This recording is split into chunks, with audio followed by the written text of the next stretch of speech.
professional tour of Australia, also guiding a commission piece, also having a show. Like, life cannot get better.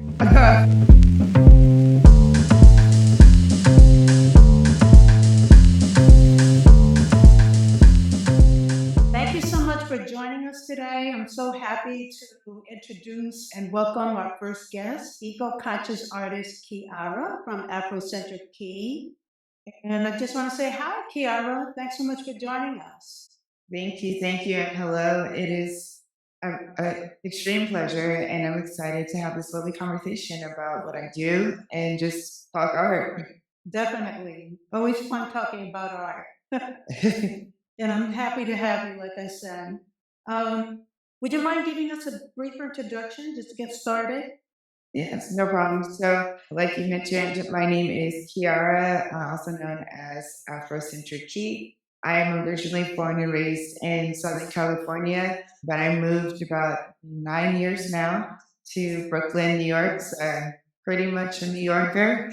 I like to consider myself a New Yorker. I've definitely grown a lot in my artistry since moving here. I am a trained artist. I went to a performing art high school, and that's where I kind of really dove into the arts more. It was always and is always my escape, my happy place, my place to kind of sort out my feelings, emotions, and really ground myself and my own identity and how I want that to be portrayed and uplifted for not only myself, but for the people in my community around me. So it started there. And then in college, I also majored in art.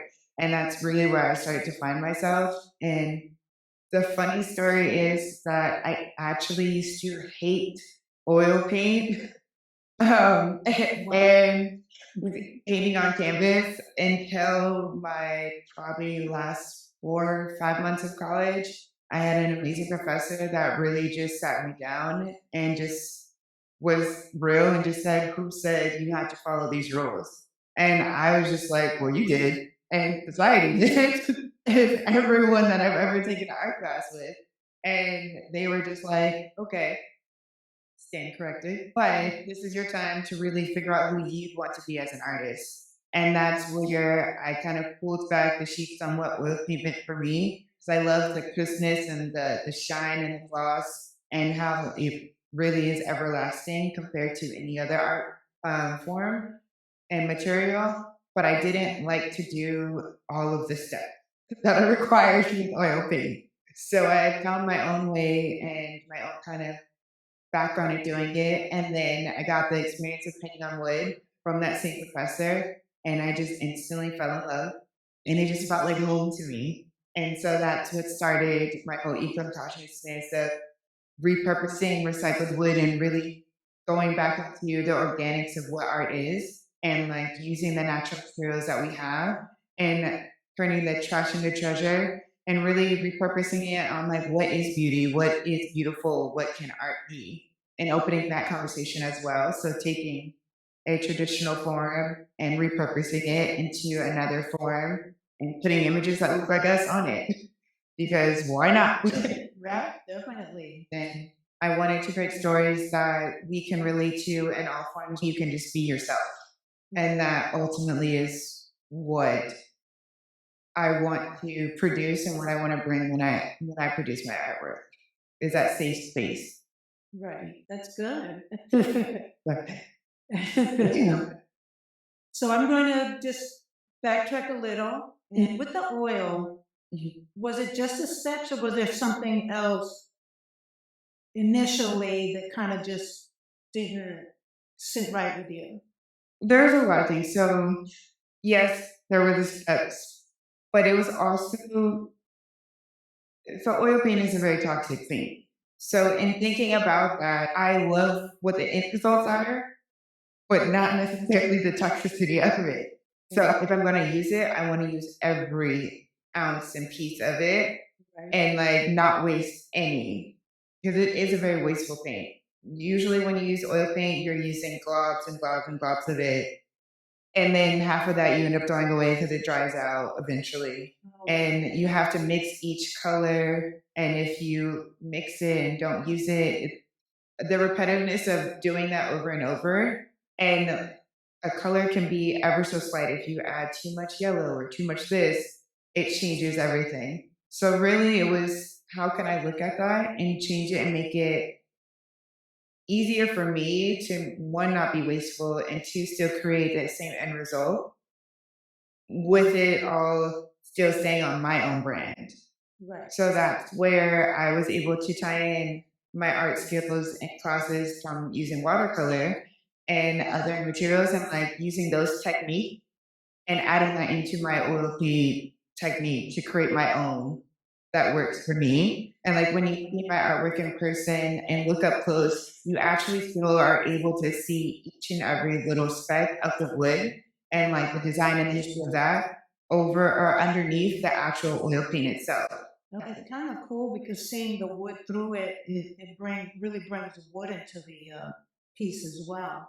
Mhm. So I love that. Yeah, I want to make sure that at the end of the day, you don't forget what I'm painting on. And like oftentimes when you're painting on canvas or even other artists, no shade or anything to them, but they paint over the whole entire thing. So you never know that it's actually a wood canvas unless you look at the description.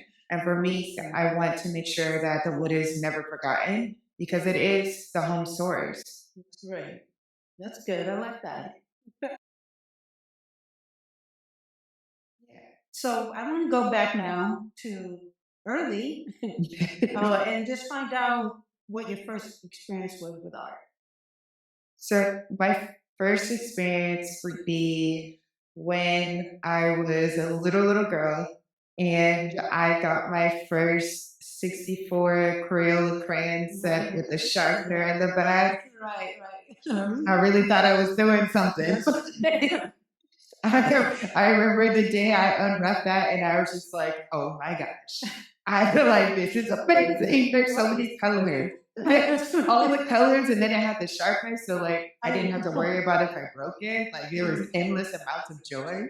Uh, and so I got that on Christmas and I got my first little coloring book and I pretty much was in a corner for the rest of the day coloring and like it was always my mom always used to say, like, she knew I was going to be some sort of artist or in the creative field in some way. Because even from a very young age, without having any type of classes, I was already outlining the image and then doing the slight shading and doing Wow. all of the things that you would do to make it 3D or something like that without ever having a class. So no stick figures like I did with the little sun, the sun with the lines. With the lines of The the lines yeah. oh no, I did that. There was still that, but like within it, when I had to color it in, I tried to sprinkle a little pizzazz on it. Little artsy flair. Yeah, I still, but I still had the we had the different lines, and I tried to like do the inner line, like it was a whole thing.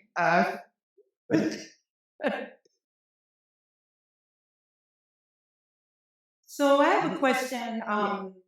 Now moving a little forward with the whole you becoming an artist, was there like a defining moment where you just decided I'm going to pursue this that made you say I want to pursue this as a career? It would actually be when I graduated college. I had a solo show at my college gallery space that they had. And that was when I also, my opening night, I was super nervous, stayed up, I think 72 hours painting like pieces. Like it was wild. Yeah, I don't, Wow. the procrastination was Okay, real. But also I just was in the groove. I mean, most of them were like halfway done, but it was just like me finishing and just feeling like, okay, boom, done, go, next one. And I did the show. I put everything up. I had about 10 paintings and I had 8 drawings. So that was when I was still in the space of figuring out if I was going to be a painter or a drawer. So the paintings were like the ones behind me, and my drawings were very traditional, like skin tones, very much of like a base, not a basic, but a regular drawing. And I used chalk. What did you use for the drawings? So for drawings, I was into chalk, like street chalk, and actual charcoal on a watercolor paper. So even then, I still was doing things a little different. I wasn't really, I started off as pencil and then transitioned into street chalk just because I love the softness of it. And it kind of reminded me of being like a kid again and just, drawing on the streets. So I liked kind of embodying that like childhood feeling and that joy in my artwork as well as a nice reminder to take those moments. But on that night, that was the night that I decided to make the announcement that, yes, thank you everyone for coming. And also, welcome to Afrocentric Keyy. This is what I'm going to be pursuing for my career. And also, I'll be moving to New York in a year. So, Wow. surprise. But that was the moment that I stood in an empty gallery before everyone came. And I looked around and I said, I have something here. I have something here that more people need to see. I don't know what's going to happen, don't know how long it's going to last, but I'm going to take a shot on myself and a chance on myself and put myself out there. So that was my moment. It's pushed. Thank you. We're so happy you did. Yeah. Then, once you mentioned the Afrocentric Keyy, so you had that name for a while now. When is there an origin to that? An Um, yes, a little bit. So the key part, that is a childhood nickname actually my grandpa gave me when I was younger. I just added another Y to it just to make it, unique. But that is my own personal like family nickname. And friends call me that as well. Like that's just where that part comes in. And the Afrocentric part is just embodiment of like that's what I make. Like when I never that's my history, that's my just my time, my lineage. And I never want to forget that. And I want it to come off straightforward of like, this is what you're getting. It's the key to the Afrocentric side of who I am. So I usually go by both. Like you can say my actual name, but who I am as an artist, my artist name is Afrocentric Keyy, and that's what I show up as.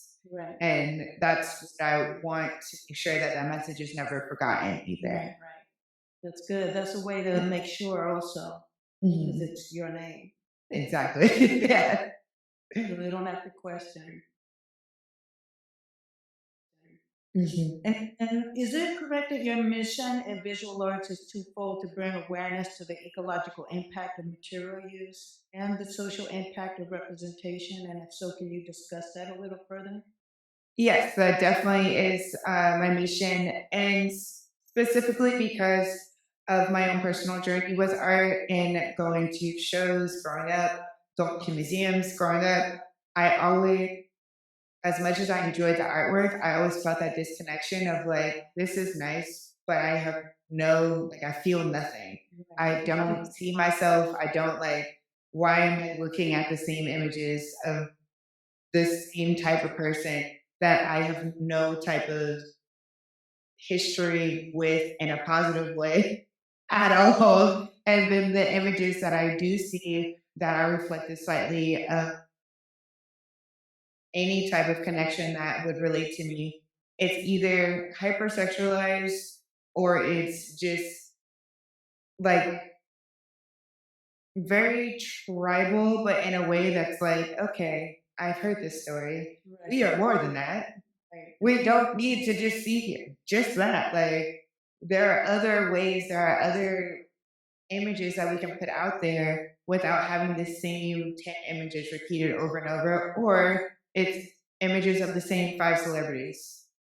I wanted to ensure that I create a space to where there's multiple versions of images of us, of a community of women specifically, in ways that aren't just lineage to you can be somebody's auntie and still be celebrated just as much as anything else. But also, I wanted to make sure that I painted images that show us in different stances. Like the one, this side, I named this one Beta, and it's a conversation about the mental turmoil that we have with our thoughts. And like we're overwhelmed and just having those anxious moments and just needing to take a moment and just be like, okay, take a deep breath. It allows you to stop and potentially open that conversation of like, what's your mental health looking like? Like, how can I support you in that?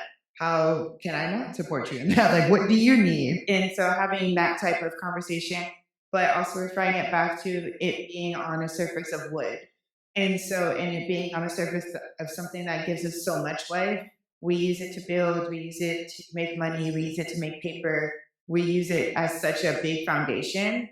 And so, always having that part of the conversation of not only looking at the image, but looking at the background and Right. the surface, and like, what does that mean? And what can that bring out in any other side conversation? And just to think that the wood itself is something that would have just been thrown away, and now it's actually a beautiful piece of art and an interesting juxtaposition. Yeah. This wood, like you said, trash to treasure, basically. Mhm. Exactly. Like most people, when they see it, they're just like, I would have never thought to actually paint on it. I was like, we use it for everything else. Why not use it as a canvas and it being in someone's home and be displayed just like you would on a canvas painting? Like there's no difference at Exactly. all outside of one's wood and one's fabric. That's it. And how it's processed. Exactly. And how it's processed. So what I'm going to do now is just pop up some of your art on the screen. Yeah. And I know that you created, I think you created your own art genre called named the contemporary Afro realism portraiture. Yes. Right? Okay, so while you kind of explain what this means to you, you can also, if you want, talk on some of the pieces that I'm going to pop up on the screen. So the purpose of the genre was really figuring out if I had to describe in a few words what is my style. And finding your style as an artist is such a journey. And figuring out what you want to put out there, what relates most to you. There's so many genres that it can be overwhelming. But I felt like the one that I kind of tuned for myself really embodies what I'm trying to do. It is contemporary, it is Afro realism in the sense that that's clearly someone's hand and that's clearly a face, and so that realism type to it. But it's on a surface that's not always used. So like tying in all of those things together, that's really what honed it in. And specifically for this image reflection, I really wanted to hone in on the organic aspect of being delicate with yourself and your own reflection, seeing your own reflection and like that kind of being held up and, really embracing that and giving yourself that grace. And so that's why the hands are really in a delicate way of holding a broken piece of glass, essentially. But it's not cutting the person or anything like that. It's really just holding it up as a mirror and just having that moment of eye contact and like you're looking into the mirror, eyes to eyes, and holding that space safely and not anxiously. And then on the sides, you have this kind of soft, delicate branching out of leaves that aren't, they don't have spikes on it. There's nothing harmful. It's just very soft and delicate as you look at your own reflection. And that's really what I wanted to have and create that space around. What does that mean when you look into your reflection? Are you kind to yourself? Are you anxious? Are you concerned? Like all of those things kind of hold into my mind of what I was trying to project and create. It looks like the wood is shaped. So did you Yes. cut it into the shape? Mhm. And how do these images come to you? Do you have like a process that you go through? A little bit. A little bit of a brain dump. I have this like mind chart that has a whole bunch of different ideas and different. It could be from words to phrases to quotes, and I just kind of sit with it. And depending on where I am in my artist journey, but also what I feel like calls to be created in the space compared to, I'll use the example of like when COVID was happening. The artwork that I created at that time, actually, Beta was one of them. that was where I was. Like, mentally, I felt like that's what needed to be created at that time. Versus now, recently with reflection, I'm in a very reflective state as an artist and really being intentional about the work that I make and to make sure that it is relatable, but it's not forgotten on what my goal is and who I'm trying to relate to. Okay. And so that's kind of the process. And then also, I like to make things that just bring joy, to be honest. But it's one of those things that brings joy. This is another piece, Keep Reaching. That again is a reflective moment as far as in my artist journey to never give up, but a reminder to just keep reaching for those goals, keep reaching for whatever you're aspiring to be, to become. Like it's never the end. It's always a new evolution of what that dream and focus can look like. And so that's why I have the hands reaching out, but it's no face to it. You're kind of like protected and guarded with this organic leaves growing as like your kind of wing shield, but you're not forgetting to keep reaching out for whatever you're wanting to accomplish. I like how the hand is reaching because you get the sense that it doesn't stop. You don't feel like there's a stop to the reach. It just keeps Mhm. going. But it also Exactly. has a certain softness to it. Mhm. It's directional but tender at the same time. It doesn't feel angry or anything like Yeah, this. exactly. And I feel like at this moment I need to give myself more grace.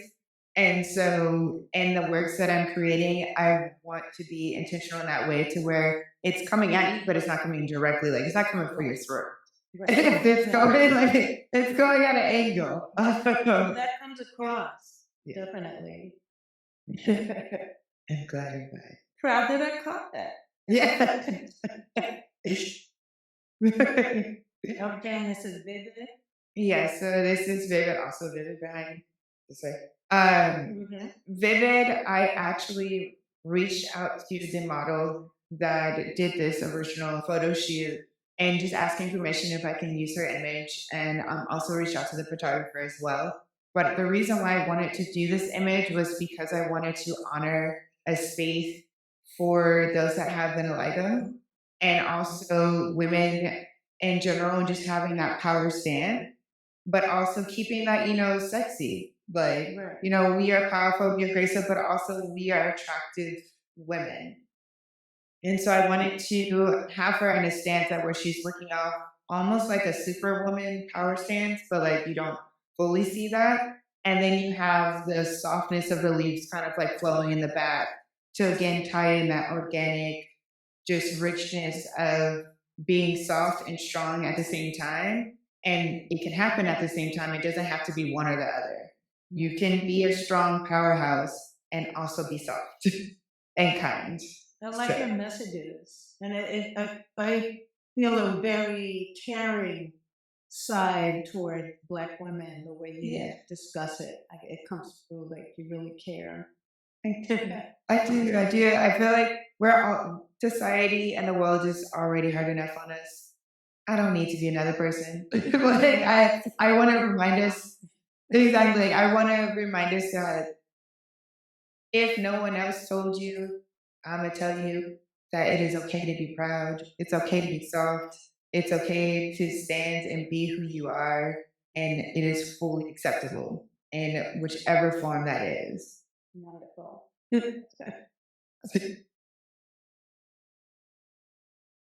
So this one, boy, oh boy, this one was just no, this one was done out of pure frustration. I'm going to tell you that because I reached a point where I had enough. Like, and you're just kind of like, you know what? When everything just doesn't seem to be going right, and then, you walk by the door and your belt hoop gets caught in the door, and you're just like, this really, like, I am done. That is what this painting really represents and why I created it was because that tension where you're just kind of like, oh my gosh. if one more thing does not work out. Um, but I also wanted to create it to show that like it's perfectly okay to be tense, to have these moments. They need to be let out. So like if you need to do that, take a deep breath, scream, yell, do whatever, that is perfectly fine because you can't have the good without having those tension moments and having those just like, oh, I want to give up so badly. But it's in that moment that I found that when I wanted to give up, which I did on this painting multiple times, it was in that moment that I stepped away, screamed, did a dance, shook it off, came back, and I found something beautiful to appreciate in the painting to help me go push it that next step forward to actually finishing it. And when I did finish it, I stood back and I'm just like, so all of that was really for a reason. Right. Beautiful. I love it. Thank you, thank you. So that's what this painting was done for. I felt every moment of it. But the end We're result, meant to go through those as way of growth. I noticed there aren't leaves in this one either, so yeah. leaves usually represent something that, like you've said, Mhm. where it's like nurturing, Yes. protective. This one, Just is that there's nothing. intentional? The leaves Yes. form. Okay. So usually I do like to add either an animal or a fish, or not a fish, animal or leaves or something like that to it to kind of add in that natural, that grace, that security. Right. With this one, I didn't feel that because I felt like I didn't need to have it. Like the purpose of it was to feel the tension. The Okay. purpose of it was to let that go and to show a moment where you don't have those safety nets. You don't have that security. And like, what are you going to do with it? You're going to feel it. Right. And so I wanted to express what that felt like and what that would visually look like to feel that tension and not have those scapegoats outside of, again, its own canvas, which represents yourself. Right. So, Yeah, I can see that. I could see where the leaves would have softened the feeling. They can get looking. Okay, and one more. Yeah. so beta, which I had talked about before, but beta is definitely, I look back on it even in my like, studio space, and when I look at this image, it's that reminder to one where I was when I was painting it, but also that reminder that it's okay to be there.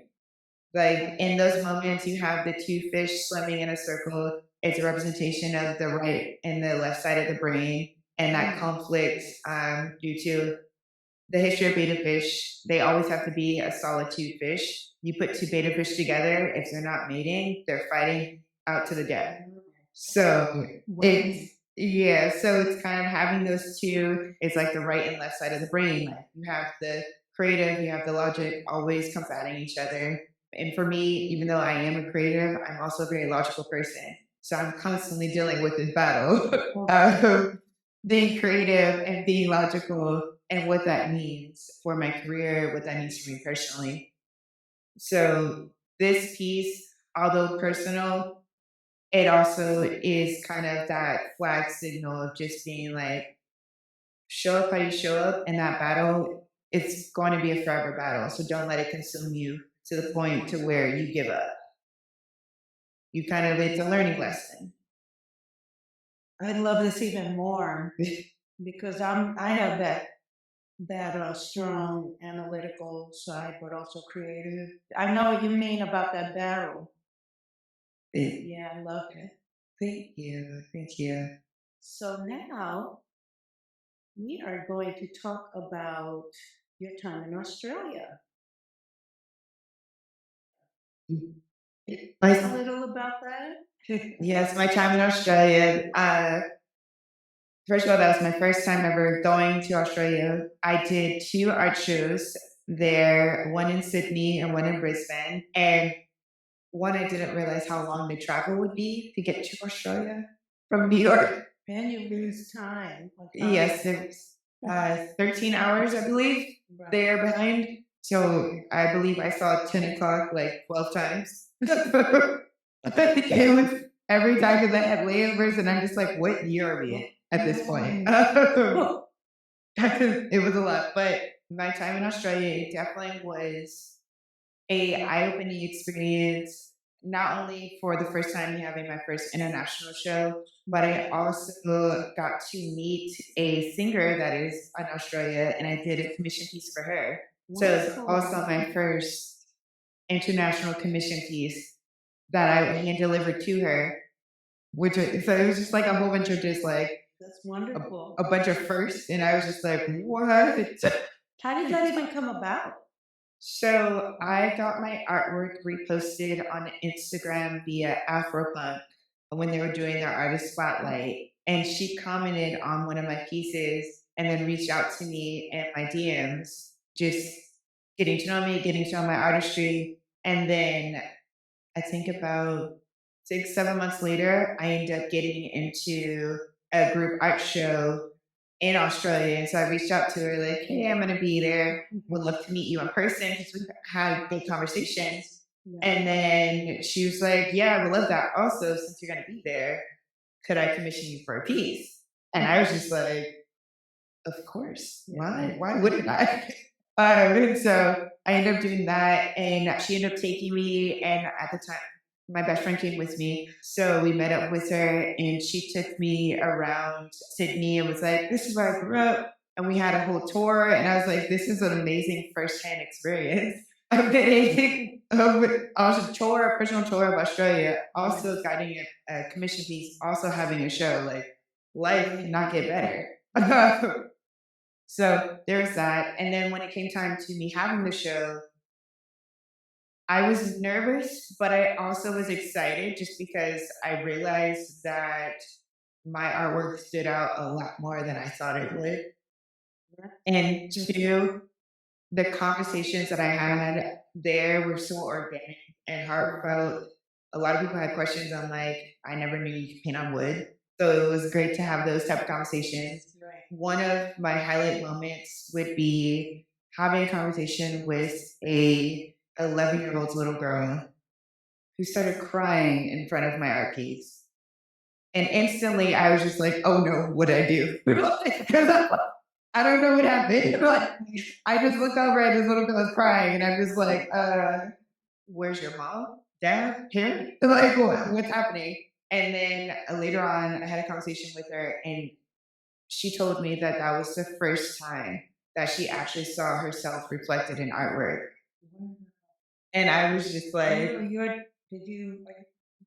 I did, I tried to keep it in, but like one single, because I was just like, what? Because I saw myself in her, because that's how I felt when like I was younger, like when I was actually able to be around when I saw my first all black cast musical. I cried because I was just like, wait, we can do this. Like it's an all black ballet cast. Like it just is mind blowing to me. So I completely understood like how she felt, and I was happy that I could provide that for her. And then later, I had a conversation with her mom, and she just like kept on saying thank you, and I'm just kind of like thank you, thank all of us. Like this moment is just like so beautiful that it was a realization that what I'm doing, what I'm creating, my purpose is being fulfilled in that moment. And it's continuously being fulfilled when I'm able to reach the youth, but also reach adults and like those that are older than me, and have that same conversation of having a moment to pause and be grateful for the both of us sharing that moment and me being able to create something that they connect with. And I've had those type of conversations since then with all ages, and every time it steals me in the most beautiful way possible, because I'm just like, this is what I needed. Like my message is getting across. Like That's wonderful. When I this, asked you that, I had no idea it would go. I thought you were just going to talk, but I'm so glad we talked about it. yes. Beautiful story. And, I got a little, I was like, no. like hold it. Yeah, because I'm easy to let it drip. So I'm like, no, don't do it. Well, thank you for sharing that. And I do go into a few non-art related questions, just Okay. fun, Yeah. fun little questions. This one, do you have a favorite quote or affirmation Okay. that I you have care a to share? You don't? Oh no. I have a few different affirmations that I have posted around my studio space and then I say at different times, but recently I've really been drawn to the affirmation of show me how good it can get. Can I It's steal it? yes, of course. Love it. So often, especially being someone that identifies as a black woman, it's so many things going against us, and so often that it's easy for us to get in our head and compare and just be like, it's not going to happen for me because, I don't have this many followers or because I'm not at this level. I'm at this age and not here. Like it just the endless cycles of what your career is supposed to look like, what your life is supposed to look like, Right. that it overturns what is working, what is the moments that you dreamed of before that now are just small little bits because you're constantly trying to reach for the next thing. Yeah. So I've been adding that to my daily when I wake up in the morning. When I feel like my mind is going into that spiral, I just take a deep breath and just say, show me how good it can get, and leave it at that. So Gotta type that out. Well, I'm typing that out. Let's go to the next question. It's kind of weird. If you could add a word to the dictionary, what would it be and what would it mean? Mm, I can add a word. Does it have to be a real word? No, it's made up. Oh, okay. If it's weird, we can move on. It's not that it's weird. I'm like really trying to think like what would I so the thing that I usually say a lot to my friends that makes absolutely no sense, it probably does actually exist. But I always think factual.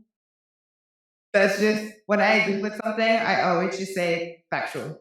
Factual. Yep, Okay. factual. We'll go with And that. and for me, it really is just it's a nice pairing of being a fact and it being actually true. Right. So it's just kind of like, yeah, factual.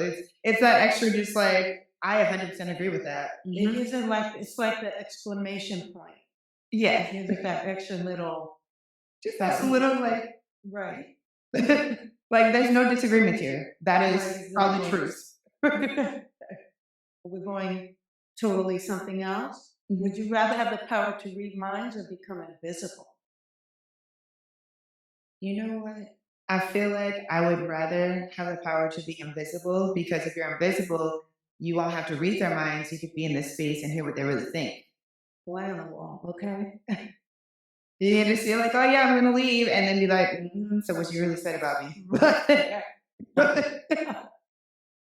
And also, I feel like if I could read minds, that would be just really overwhelming, and not everything you need, like not everything I need to Even the person who's thinking the thoughts, because you know how you have these just endless thoughts sometimes. know. Even the thoughts that are going in their head may not even be, what eventually Exactly. gets it out.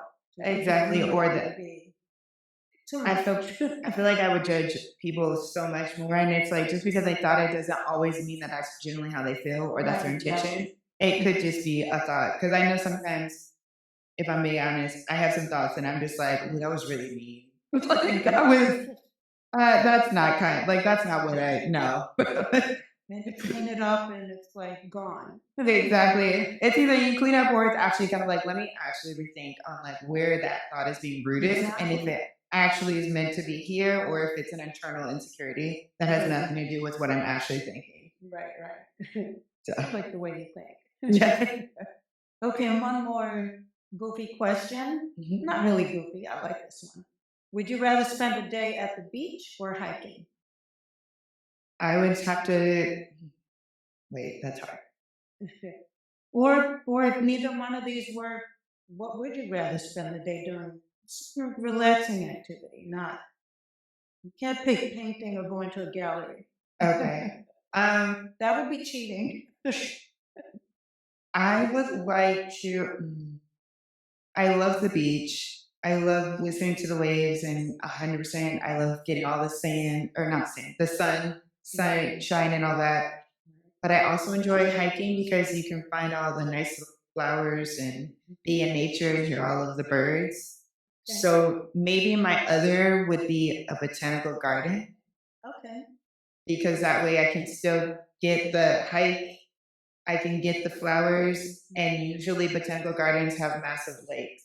So I can get the lake kind of water feel all in one. You're getting everything when I like that. That's Yeah.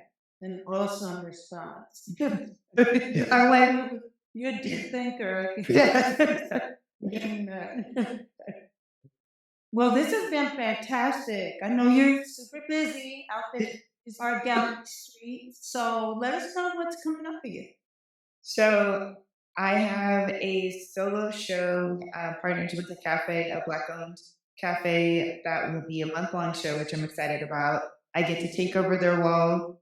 Yes, Lips Cafe in Brooklyn. I get to take over their walls and just put up all my art pieces and really combine forces with them. So as people are having their morning coffee, having their lunch there, they have amazing. If you're ever in Brooklyn and you are able to make it to this cafe, order the jerk salmon wrap. Wow. So it's more than just coffee. Yes. Yummy food. Yeah, yes. What part of Brooklyn is that? So that would be Crown Heights, a little bit area. To live in Crown Heights. Yeah, so in that area. Fancy. They definitely have gotten a little bit fancy now. So, but yeah, so I have a month-long show with them there, and then I also have, which I just got into, which I'm super excited about. I will be participating in this year's Artscape Art Festival that's in Baltimore, Maryland, for the weekend. It's my first art festival that I've been in, so I'm excited. I'm nervous. I'm all the things, but it's going to be an amazing time. It's also the first that it's been back since 2019. Oh wow! So it's been away for a while. So this is the first like big like there should be put on show. Turnout for that. Yes, and I'm super excited that Kelly Rowland is going to be one of the hosts. And I am a huge fan of Kelly Rowland. Wow. I also have a painting that I did of her, so I'm bringing it. There. I'm bringing it. I'm going to try my best to try to see if I can get her to one, just give me the biggest hug, but two, to take a picture with it. Just, she's been such a light and inspiration from her being in Destiny's Child and just her solo careers and how she carries herself. It just, as a fellow Aquarius, it just embodies January 21st. Oh, so, January 11th. It makes so much sense now. Right. Just everything and just how she carries herself. Like I said, it's how I would love to move, and just being that kind person, but also that strong woman and having that presence. So I'm excited for both of those shows. Wow. You're happy. It's a big moment, but those are the two that I have for September. And then for the rest of the year, we're going to see what else happens. I'm going to see how good it can get and keep all options open. So are you creating new works or do you have, okay, so you'll be busy. Yeah, so I'm creating new work for both shows. So I have another one that's as big as this, which is and what 3 size feet. Is that? So these are 4 feet by 3 feet. Okay. So stacked together, it pretty much is a ceiling to floor size. So I have another one that's this size that will be hopefully going into the Lips Cafe show. But if it can't fit in that one, then it'll be going with me to my festival. And then I have a smaller one that I want to do as well. Okay, I'm so excited for you. And what's the best way if someone wants to purchase a piece from you? So the best way would be going to my website. I have if they want a commission piece, I have a commission inquiry tab on my website, or they can always just reach out to me through email if there's a piece that interests them. I also sell print. So pretty much all of my paintings that I've done, they all have print versions of them as well. So I have three different sizes, both able to be framed or not framed if you just want the print itself. And you can order those through my website. And I have, if you're in the New York area, I have a drop off point where I can just drop it off to you, or you can get it shipped to you if you're anywhere in the US and Canada. So excited for you. Okay, so I think we have covered it. I mean, is there anything that you feel you want to say that maybe we didn't touch on, or? I would just say for any aspiring artists, any artist that's circling back to it, just know that the people that are for you. The audience that is for you is never going to miss you. They will always find you, and never give up, because it's someone out there, whether they be young, your age, or older, that needs to hear what you're saying or needs to see what you're doing. And you never know whose lives you'll touch and change just by being you and creating. So, It's been an absolute pleasure. I enjoyed every single second in this talk. definitely, definitely, definitely. Also, I will say that I keep my social media, so my Instagram, a little bit more updated than my website sometimes, just because Okay. it's easier on my phone. So as far as any current events or anything like that, I have an events tab, so you can always look at that. And most of the time, I post a flyer, and I'll say like I'll pin it to the top, so you'll never miss it. Sounds good. Well, thanks again. I Thank enjoyed you. Thank you. Thank you. It's been an absolute pleasure. it.